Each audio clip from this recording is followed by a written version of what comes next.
Muy buenas, en este vídeo vamos a resolver un ejercicio del tema del campo eléctrico, de la energía electrostática, de la fuerza electrostática y concretamente uno de los difíciles, de los que salió en un examen de evaluación para acceder a la universidad, que aquí en España se llama EBAU, PAU, lo que sería la preparatoria en algunos países de Latinoamérica, aunque no atino muy bien esa nomenclatura todavía. Pero ya sabéis, para entrar a la universidad hay que hacer un ejercicio como este en la asignatura de física. Concretamente, este se vio en Madrid en junio del 2023. Y el ejercicio dice lo siguiente, que ahora voy a leer mientras voy tomando los datos a medida que los leo. Y además viene acompañado con una imagen que nos permite ubicarnos y saber cómo están realmente colocadas las cargas. Lo que se dice es lo siguiente. 3 cargas menos Q y más 2Q se encuentran situadas en los puntos del plano menos AA y 0, 0, respectivamente, tal y como se describe en la figura. Determine en función de la constante de Coulomb, la K, el valor de la carga, la Q, y la distancia A. En función de estas variables que vamos a asumir como datos, por eso ya las estoy poniendo aquí, pues tenemos que determinar la fuerza electrostática que se ejerce sobre la carga situada en la posición AA y la expresión del trabajo que habrá realizado esa fuerza electrostática para traer la carga menos Q desde el infinito hasta la posición AA. En el apartado B piden el flujo del campo eléctrico a través de las superficies cerradas S1 y S2 y dan como dato la permitividad eléctrica del vacío, que es epsilon sub 0, que es igual a 1 partido 4pi por K, y nos dan este dato porque ya nos han dicho antes que lo expresemos todo en función de K. Y en el apartado B tendremos que aplicar el teorema de Gauss, que sale de forma natural epsilon sub 0, y por eso nos dan este dato. Pero vamos a avanzar en cada uno de estos dos apartados y en cada uno de los elementos que nos preguntan en ellos. Y además todo lo que vas a ver en este vídeo te va a servir no solo para este ejercicio, sino que te lo voy a explicar con la lógica que yo sigo para responder a cualquier ejercicio donde tengamos una distribución de cargas y nos pidan o el campo eléctrico o la fuerza eléctrica, o una distribución de masas y nos pidan o el campo gravitatorio o la fuerza gravitatoria. Verás que la lógica es la misma, así que muy atento porque vamos con ella. Lo primero que nos piden en el apartado A es la fuerza que recibe la partícula que está en la posición AA. Esta fuerza es vectorial, no nos están pidiendo el módulo. Si no explicitan el módulo y por contexto no podemos deducir qué es el módulo, vamos a asumir que nos están pidiendo el vector. Por lo tanto, tendremos que razonar cuál será el vector fuerza que va a experimentar esta carga. La carga que está en esta posición, AA, recibe una fuerza eléctrica por parte de la carga que está en el lado opuesto, en menos AA, y como son cargas del mismo signo, la fuerza va a ser repulsiva.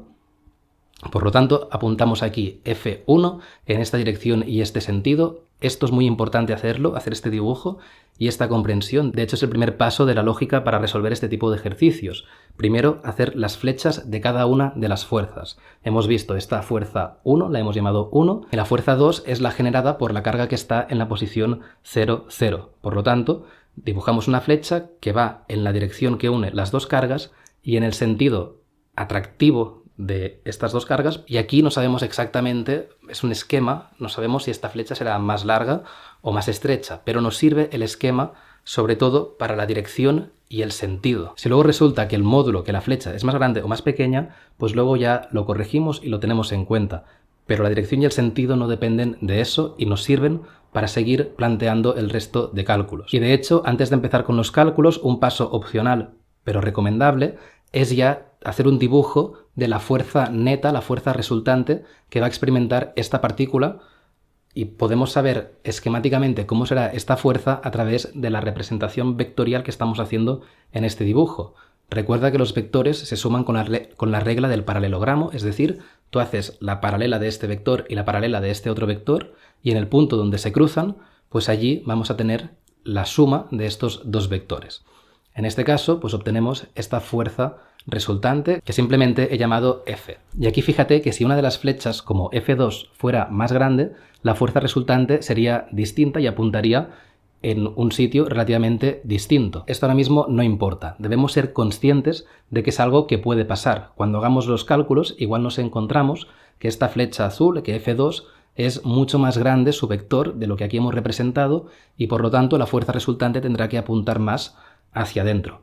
Puede ser que suceda, debemos ser conscientes de ello y saber que esto que hemos planteado aquí es una hipótesis. Lo que es real, objetivo y nos sirve para avanzar es la flecha F1 y la flecha F2. Su dirección y sentido son correctos y con ello vamos a construir el siguiente punto de nuestro razonamiento. Y ahora sí que nos vamos con las matemáticas puras y los vectores. Lo primero de todo es decir que la fuerza resultante, como ya decíamos, es igual a F1 más F2. Ahora podemos ir un paso más allá y tratar de desgranar en las componentes X e Y F1 y F2. Así que reexpresamos F1 como el módulo de F1 en la dirección Y. ¿Vale? Ahora ya nos quedamos solo con el módulo de F1, que va a ser fácil de calcular, y por el dibujo vemos y sabemos objetivamente que apunta en la dirección positiva del eje Y. Por lo que hace referencia a F2, tenemos menos F2x en la dirección Y, porque va hacia la izquierda, la componente X de la fuerza 2, y menos F2Y por el vector unitario J, porque la componente Y de F2 apunta hacia abajo. Una vez tenemos esto, ya es más fácil orientar los cálculos para calcular estos módulos F1, F2X y F2Y, y ya sabemos hacia dónde apuntan y ya hemos tenido en cuenta todos los signos. Podemos incluso reexpresarlo para que quede de una forma un poquito más sencilla y armónica, con las Is a un lado y las J a otro lado, de manera que nos queda que la fuerza es F1 menos F2X, todo ello en la dirección Y, ¿vale? F1 hacia un lado, F2X hacia el otro, menos F2Y en la dirección J. Ahora, con los datos que tenemos, podemos calcular en función de K, en función de A y en función de Q, la F1, F2X y F2Y. Vayamos a verlo paso a paso. Para F1 tenemos que la definición de la fuerza eléctrica entre dos cargas puntuales es K por el valor absoluto de Q1 por el valor absoluto de Q2 partido la distancia entre estas dos cargas al cuadrado. Fíjate que estoy poniendo valor absoluto y en este caso es carga negativa por carga negativa que nos acaba dando positivo. Pero lo pongo para poner de manifiesto que estamos calculando un módulo y el módulo siempre tiene que dar positivo. El sentido negativo lo hemos tenido en cuenta en la línea anterior cuando hemos hecho el análisis vectorial y hemos dicho F2 apunta hacia allí, F1 hacia el otro lado, entonces este es negativo, este es positivo. A partir de allí todo es positivo y todo son módulos. Dicho esto, vayamos a calcular el valor de F1, que es igual a K por las dos cargas, pues carga al cuadrado, dividido la distancia entre ellas al cuadrado. Esta distancia es precisamente 2A. Lo vemos en el dibujo, que desde una carga hasta la otra, pues tenemos desde menos A hasta 0 y de 0 hasta A o 2A directamente, si ya lo ves claro, pero esto debería ser fácil de ver cuando uno observa el dibujo. Por lo tanto, 2A todo ello al cuadrado, lo que nos da como resultado total F1 igual a K por Q al cuadrado dividido 4A al cuadrado. Y ahora ya podemos ir a calcular F2X y F2Y. Es importante que sepas que tanto F2X como F2Y se pueden encontrar utilizando un poco de trigonometría a través del módulo de F2 y luego el seno o el coseno del ángulo según corresponda. Y aquí hay varias opciones posibles en función del ángulo que escojas, pues una será el coseno y otra será el seno. Me explico. Tenemos F2 que apunta hacia aquí, su componente X es esta y su componente Y es esta. Nosotros podemos definir este ángulo alfa o este otro ángulo beta, que a priori pueden ser distintos entre ellos, y si utilizamos uno u otro, F2X será F2 por el coseno de alfa o bien F2 por el seno de beta. Lo digo porque mucha gente, por costumbre, hace F2X igual a F2 por el coseno de alfa. Bueno, depende de la geometría que tengas ese momento enfrente, ¿de acuerdo? Yo en esta situación, además se trata de una situación supersimétrica donde todos los ángulos van a ser de 45 grados, entonces da un poco igual lo que cojas, pero suponiendo que yo cojo este de aquí arriba, sabiendo precisamente que todos son 45 grados y lo sé porque estamos en un cuadrado que tiene lado A, o también lo puedo saber haciendo el arco tangente del cateto opuesto que es A, entre el cateto continuo que también es A, el arco tangente de 1 es 45 grados, entonces sé que este ángulo es precisamente 45 grados, y por lo tanto puedo afirmar que F2X es igual a F2 por el coseno de alfa, concretamente el coseno de 45. Y el coseno de 45 tiene un valor concreto que es 1 partido raíz de 2. Por lo tanto, F2X es igual a F2 partido raíz de 2. Y sucede una situación análoga con F2Y, que es igual a F2 por el seno del ángulo de 45 grados, que también es 1 partido raíz de 2, 45 grados es el más simétrico de todos los ángulos, y por lo tanto nos queda que f2i es igual a f2 partido raíz de 2. Ahora solo nos falta calcular f2 y ya tendremos estas dos componentes calculadas. Para calcular el módulo de f2 hacemos lo mismo que cuando teníamos el módulo de f1. f2 es igual a la k por el valor absoluto de una carga por el valor absoluto de la otra carga dividido la distancia entre ellas al cuadrado. El producto del valor absoluto de las cargas nos da 2q al cuadrado y la distancia que hay entre ellas es muy fácil de calcular teniendo en cuenta Pitágoras. Esto ya es un caso concreto de este ejercicio, igual que el ángulo. Encontrar el ángulo y encontrar las distancias que hay entre cargas va a depender de la geometría de cada problema, pero siempre es trigonometría relativamente sencilla que deberíais saber hacer todos. Lo más común es que los estudiantes os equivoquéis por confiaros en ciertas simetrías cuando realmente no las hay o por no comprobar con suficiente consistencia porque os pensáis que se parece a un ejercicio que habéis visto y no comprobar de verdad lo que estáis intuyendo. Puede que sea correcto en algunas ocasiones, puede que no en otras, y con un poco de razonamiento seguramente lo sacáis. En este caso en concreto, para calcular la distancia entre la carga que está en 0, 0 y la carga que está en AA, podemos imaginarnos este triángulo. Por lo tanto, la diagonal o la hipotenusa al cuadrado es igual a un cateto al cuadrado, a cuadrado, más a cuadrado. En total, 2a cuadrado, y ya lo podemos dejar así en cuadrado, no hace falta hacer la raíz porque en la fórmula de f2 esta distancia ya está al cuadrado. Por lo tanto nos queda que f2 es igual a k por 2q al cuadrado partido 2a al cuadrado. Los doses se tachan entre ellos y f2 es igual a k por q al cuadrado partido a al cuadrado. Con esta información podemos ir ahora a f2x y sustituir f2 por lo que acabamos de encontrar, de manera que nos queda que f2x es igual a k por q al cuadrado partido raíz de 2 por a, y exactamente lo mismo para f2i. Decir que también hubiese sido posible hacer el cálculo y el razonamiento, primero calculando el módulo de f2 y luego diciendo, vale, f2x es igual a f2 por el coseno o el seno del ángulo según corresponda. En este caso yo he hecho primero este cálculo del seno y el coseno del ángulo y luego el módulo de f2. Con todos estos datos, las componentes de f2 y f1 que hemos encontrado antes, podemos volver a la fórmula que hemos planteado inicialmente, donde habían los sentidos de la fuerza, y dar el resultado vectorial de la fuerza total que está experimentando esta carga en la posición AA. Y simplemente sustituyendo por lo que hemos encontrado, nos queda que la fuerza es igual a k por q al cuadrado dividido 4a al cuadrado menos k por q al cuadrado dividido raíz de 2 por a al cuadrado, todo ello en la dirección y, menos k por q al cuadrado partido raíz de 2a en la dirección j. Nos podemos dar cuenta que hay muchos factores que son comunes y por lo tanto podemos sacar factor común k q al cuadrado partido a al cuadrado. Entonces todo ello irá multiplicado por, en la componente i, 1/4 menos 1 partido de raíz de 2, menos 1 partido de raíz de 2 en la componente j. Lo podríamos dejar así y estaría bien. Si lo queremos poner con números para tener una intuición más clara de cómo es esta fuerza, pues nos queda que es k por q al cuadrado partido a al cuadrado por menos 0,45 i menos 0,71 j. Y esto ya es el resultado total de la fuerza. Y si te fijas, esta fuerza no se corresponde exactamente con la que hemos dibujado, sino que más bien se corresponde con esta fuerza de aquí, donde la componente I tira hacia la izquierda, porque lo que deberíamos haber hecho en el dibujo, no está mal, que lo hayamos hecho mal al principio, era un esquema y la dirección y el sentido de F2 y de F1 eran correctos.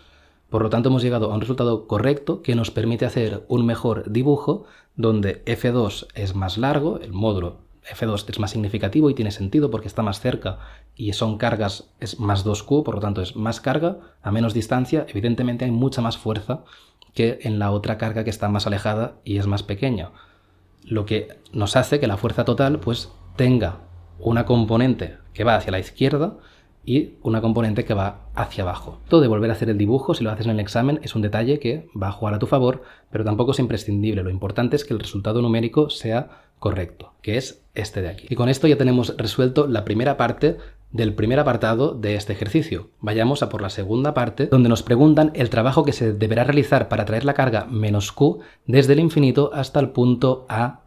Y siempre que te hagan esta pregunta en el tema del campo eléctrico o del campo gravitatorio, puedes aplicar el siguiente razonamiento y es empezar diciendo que como son fuerzas conservativas, el trabajo es igual a menos la variación de la energía potencial.